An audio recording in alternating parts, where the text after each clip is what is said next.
But in terms of this whole debate, fueled a lot by people on the conservative right in America, that Britain has been invaded by radical Muslims. Megyn Kelly used that phrase last week with me. And we've lost control to radical Muslims. I just see no evidence that that is remotely true. That's not to say I don't think there have been big issues with the huge influx of immigrants to the UK in the last 25 years. That is indisputable. It's gone way too far. We lost control of our general immigration policy, but that doesn't mean we've lost control of the country to radical Muslims, in my estimation. Look, if you take any disease, say diabetes, when you're first diagnosed with it, we're not going to amputate your leg tomorrow, but we know that there is a trajectory whereby we can predict that within a certain time period, things will go wrong if you don't resolve your insulin issues, right? So it is absolutely true, you're right, that today Britain remains a non-Muslim country. But if we continue along the same patterns, will it improve or will it worsen if the current immigration policies remain the same? And let me draw an analogy. There are currently 56 countries that are part of the OIC, the Organization of Islamic Cooperation. Each of those countries, once upon a time, started with 0 Muslims. Then you close your eyes and you open your eyes, and in many of those countries, you have 0% non-Muslims. So, for example, Egypt used to be a largely Coptic country, Coptic Christian. Today, it's 10% Copts. My own country, within my own lifetime, used to be majority Christian country. Today, it's majority Muslim country. So it's not as though everywhere that Islam goes, they just engage in an orgiastic killing of everybody. But in one way or another, once Islam enters, the goal is for you to Islamize the society. And it doesn't take a fancy professor to understand those historical patterns. I mean, it's interesting what you say. I would argue back at that the vast majority of Muslims I know in the UK are very happy to be part of a multicultural Britain in which they assimilate quite happily with their neighbors of all types, of all creeds and races and religions and so on.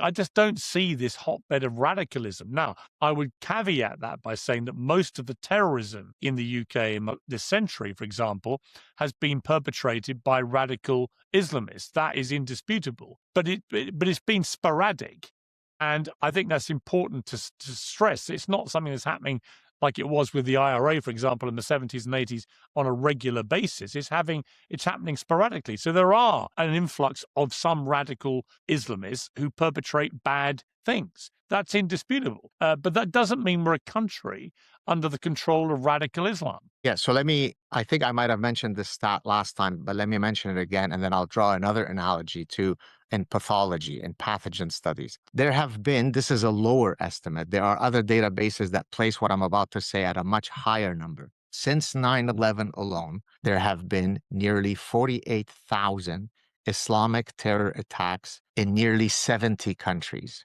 Right? 48,000. If you take all of the other 10,000 religions combined, it doesn't add up to the number of fingers that I have on my 2 fingers. So the fact that you and I could fully agree that there are millions of Muslims who don't do this doesn't negate the fact that if you allow Islam to take a foothold in a place, we know what the outcome will be. So now I'm going to draw the analogy that I promised earlier. The shingles virus is something that you and I, given that we're roughly the same age, is something that we should be concerned about. It lays dormant in you for 20, 30, 40 years, and then there is a catalyst that then can trigger the shingles virus, and it results in a very uncomfortable situation for you, even though it lay dormant in you for 40 years. So when Islam is only 1% of the population, or 2 or 3, they don't yet have the numbers to be able to do the things that would otherwise worry you.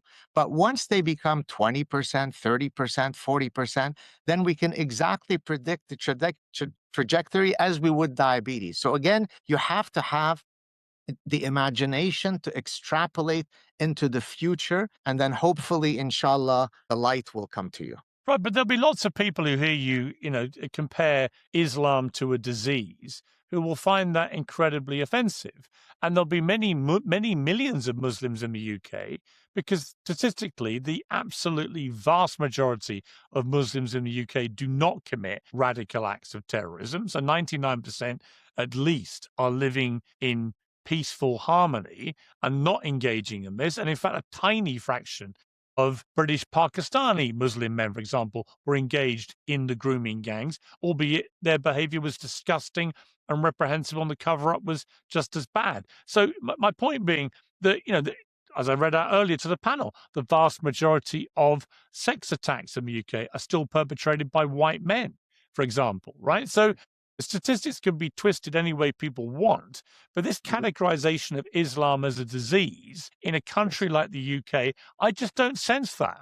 Of course, by the way, I don't know if you're doing this willfully or not. I'm not categorizing Islam as a disease. I'm drawing an analogy. The definition of an analogy is to draw exactly a comparative mechanism of how things might proliferate. So I'm not saying Islam Yeah, or but you were Muslims. direct. Hang on, Gad. Let's not be disingenuous. You were directly comparing it to the impact of having a disease that spreads. No, what I'm saying is that their phenomenon, whatever it may be, may lie dormant until there is a tipping point that serves as a catalyst. So if you don't like me comparing it to Islam, if we were to have millions and millions of Orthodox Jews that come into an area, there will be a number when the likelihood of teaching evolution in the schools where there are tons of Orthodox Jews would reduce because they don't believe in the theory of evolution. So in this case, I'm not arguing that Jews are a disease. I'm drawing an analogy. But let me come back to the point of,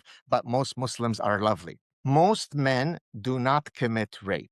We can agree on that. And certainly the statistics would be no different than saying most Muslims don't commit terrorism. But if you and I have a daughter and that daughter is about to cross a dark alley where there are a few men that are loitering, would we tell her, sweetie, statistically, most men are not going to be rapists. So even though you're wearing that really alluring miniskirt, don't worry about it because it's only a very small number that will commit rape, right? We wouldn't say that to them. Or let me give you another analogy. You and I have had young children. Well, Did you, when the you, analogy I would use, Gad, hang on. Gad, sure. my response to that would be that, statistically, 83% chance that you'll be attacked by a white man, right? So if you want to get into numbers and probability, yes, I have a daughter. I would not want my daughter to walk across a park late at night, but actually, statistically, she's far more likely to be attacked by a white man. That is just a You mean reality in the in Britain, you UK. mean? That's why Right. well, that's the statistical reality. So the framing of this debate, when people try and say, "Well, look, you've been invaded and overrun by radical Muslims. They all hate women. Therefore, it's become a very dangerous place for women because of radical Muslims." I simply throw back statistics, which is 83% of serious crime in the UK remains perpetrated today by white men. Pierce, 96% of Scotland is white. Therefore, obviously, most of the rapes that are committed in Scotland are going to be committed by white men. It's this little thing called per capita adjustment, right? I want to draw another analogy for you because you didn't like the rape one. When you and I were raising our children and had to look for a babysitter, did we typically go and look for 35-year-old men as babysitters, or did we look for a 15-year-old teenage girl? Because we recognize that statistically speaking, 15-year-old girls are much less likely to molest children than 35-year-old boys, men. Now, that doesn't take away from the fact that it is exactly true that most 35-year-old men will never molest. But life is about navigating statistical regularities. The one who understands those regularities comes out on the other side without being raped. The one who lives in unicornia will wake up one day while he's being put down on the floor being gang raped. So statistics matter. Most Muslims are perfectly lovely. Islam is not necessarily congruent with Western values. Those two statements are perfectly consistent with each other. Well, except I would come back to this. Statistically, there are, I think, near 5 million Muslims living in the UK, a population of 67 million. And there was an absurd response last week because Megyn Kelly, after our interview blew up, posted to me on X that the most popular boy's name in the country last year was Muhammad, right? And this was immediately seized on as evidence we've been overrun by radical Muslims. Well, having the name Muhammad does not make you a radical Muslim. One. Right. Secondly, Okay. it is very, very, as everybody knows who's got half a brain, it is very common for Muslim men to include the name Muhammad in the name of their sons, right? It's a very common thing. It's not as common for white guys like me to choose the same name for all our sons, right? So Noah was the second most popular, which is a popular Jewish name, for example. People that happens to be in vogue. I think it's the most popular name in the US at the moment is Noah. It wouldn't be most popular in the UK because of Jews, because there are so few Jews. However, it's not surprising to me that Muhammad tops the list of boys' names simply because so many Muslim families like to call their sons Muhammad, right? So these statistics get seized on and twisted to create a false narrative that because the most popular boy's name in the country is Muhammad, even though the numbers are pretty low, that means we're being overrun by radical Muslims. I just find that a ludicrous, ridiculous journey to go on intellectually because it makes no sense to me.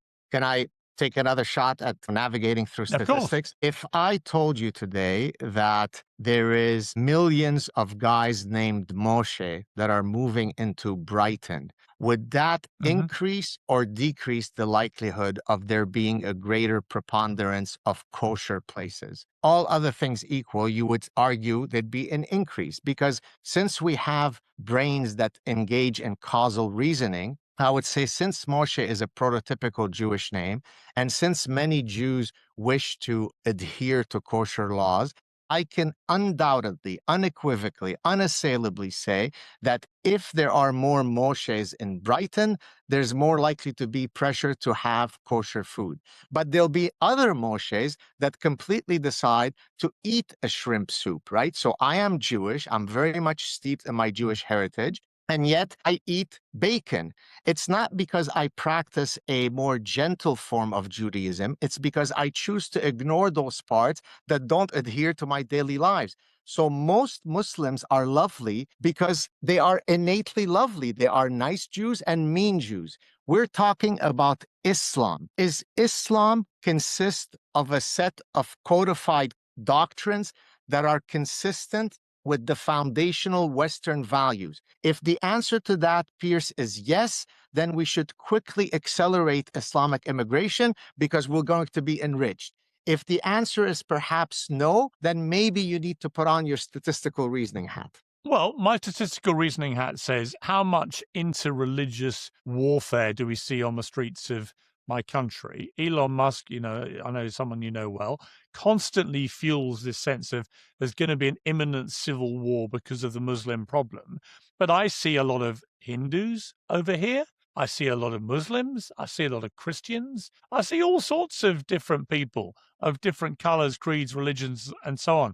And I don't see warfare everywhere. I don't see civil war erupting everywhere. I don't recognize the kind of depiction of my country which Elon has. And he's a guy who's barely set foot in my country, right, as far as I'm aware, in the last few decades. So I don't know what he's basing it on, other than this is a narrative that's been fueled and picked up by a lot of people in America. And I say to Elon, Elon's not even American himself, right? He's an immigrant to the United States. There are 5 million Muslims in the US, most of whom live perfectly happily and peacefully amongst the communities they live in.